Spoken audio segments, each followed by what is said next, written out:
अस्सलाम वालेकुम। मैं हूं हकीम मोहम्मद साजिद फ़ारूकी। आज हम थोड़ी सी बात करेंगे चलगोज़े के फ़वाइद पर। चलगोज़े का थोड़ा सा मैं आपको तारुफ़ करवाना चाहूँगा ताकि आप इसकी अहमियत को समझें और इससे सही तौर पे इस्तेफ़ादा कर सकें। चलगोज़ा मौसम सरमा की ही ख़ास ग़िज़ा है और सर्दियों में ही इसका ज़्यादा इस्तेमाल किया जाता है और सर्दियों में ही ज़्यादातर ये बदन के लिए सूटेबल रहता है। तो मैं चाहूँगा कि मौसम गुज़रने से पहले आप इसकी अहमियत समझ सकें और इससे सही तरीके से इस्तेफ़ादा कर सकें। चलगोज़े के फ़वाइद बताने से पहले मैं ये बात क्लियर कर देना चाहूँगा कि अखरोट चलगोज़े के करीब होता है फ़वाइद में, यानी चलगोज़ा बहुत ज़्यादा कॉस्टली है और अखरोट हर किसी के लिए अफोर्डेबल है। तो चलगोज़े के फ़वाइद जानकर आप ये ना समझें कि भाई मैं तो इतने पैसे खर्च नहीं कर सकता, इतनी महंगी चीज़ खा नहीं सकता, तो मैं कैसे ये फ़वाइद हासिल करूँ। अखरोट हर किसी के लिए अफोर्डेबल है, सस्ता है और फ़वाइद में चलगोज़े के करीब है। तो अगर आप चलगोज़े नहीं खा सकते तो कोई परेशानी की बात नहीं है, आप अखरोट के इस्तेमाल से भी इंशाल्लाह वो फ़ायदा हासिल कर सकते हैं। अब हम आते हैं अपने मौजू की तरफ। चलगोज़े का मिजाज गर्म तर होता है, ये बदन के लिए बहुत ही सूटेबल रहता है, बदन को तक़वियत देता है, ख़ास तौर पर पूरे बदन के पट्ठों को क़ुव्वत देता है। फालिज, राशा, लकवा वगैरह इस तरह के अमराज जो पट्ठों के मुतासर होने से मोस्टली बिगड़ जाते हैं और देर तक इंसान ठीक नहीं होता है, ऐसे अमराज में चलगोज़े का इस्तेमाल बहुत फ़ायदा मंद साबित होता है। ये कमर दर्द को ख़त्म करता है, बदन की थकावट को ख़त्म करता है, जोड़ों के दर्दों को ख़त्म करता है। चलगोज़े के अंदर ओलिक एसिड पाया जाता है जो इसकी खासियत है। ये ओलिक एसिड जिगर की मदद करता है ट्राइग्लिसराइड्स को ख़त्म करने में।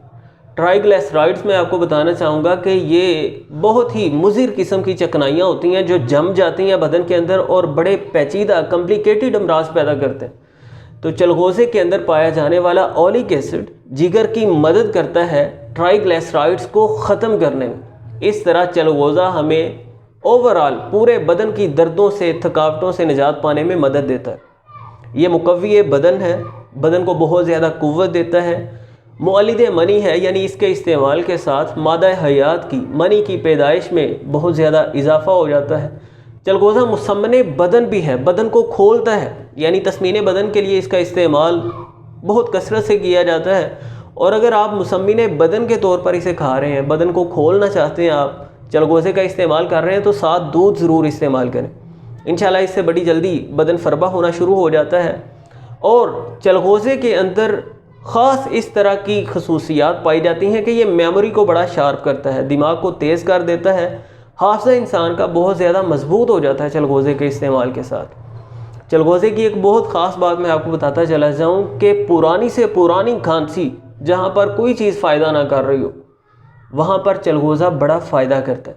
आप चलगोज़े के मगज़ पीसें और उसमें थोड़ा सा शहद मिलाकर इसे चाट लें, इंशाल्लाह आप हैरान रह जाएंगे कि बड़ी तेज़ी के साथ पुरानी खांसी को ख़त्म कर देगा। यह दमे के असरात को ख़त्म करता है, फेफड़ों को तक़वियत देता है और चलगोज़े के अंदर एंटीऑक्सीडेंट्स भी वाफिर मिक़दार में पाए जाते हैं। एंटीऑक्सीडेंट्स मैं वक्तन फ़वक्तन अपनी वीडियोस में बताता रहता हूँ कि ऐसे मादे हैं जो अमराज को पैदा होने से रोकते हैं। हमारे बदन के अंदर जो भी फ्री रेडिकल्स होते हैं जो अमराज पैदा करने का सबब बनते हैं, ये एंटीऑक्सीडेंट्स उनको ख़त्म करते हैं। चलगोज़े के अंदर मैग्नीशियम वाफिर मिक़दार में पाया जाता है और चलगोज़े में आयरन की वाफिर मिक़दार पाई जाती है जो खून में सुरख ज़र्रात की तादाद को बढ़ाता है और ऑक्सीजन को सेल्स में जज़ब होने में मदद देता है। इस तरह चलगोज़ा ओवरऑल हमारे पूरे बदन को बहुत ज़्यादा तक़वियत देता है। तो मैं समझता हूँ ये बातें आपके लिए फ़ायदा मंद साबित होंगी। इंशाल्लाह आप ज़रूर चलगोज़े का इस्तेमाल करना चाहेंगे और इससे फ़वाइद हासिल करना चाहेंगे। इस वीडियो को ज़्यादा से ज़्यादा शेयर कीजिए। वीडियो अगर आपको अच्छी लगी है तो लाइक भी ज़रूर कीजिए और चैनल पर अगर आप नए हैं तो सब्सक्राइब कीजिए ताकि आइंदा आने वाली वीडियोस के आपको नोटिफिकेशन मिल सकें। मिलते हैं नेक्स्ट वीडियो में। अल्लाह हाफिज़। सेहत से मुतल्लक़ अपने तमाम मसाइल का हल जानने के लिए हमारा यूट्यूब चैनल फ़ारूकी दवाखाना ज़रूर सब्सक्राइब कीजिए और बेल आइकन ज़रूर प्रेस कर दीजिए।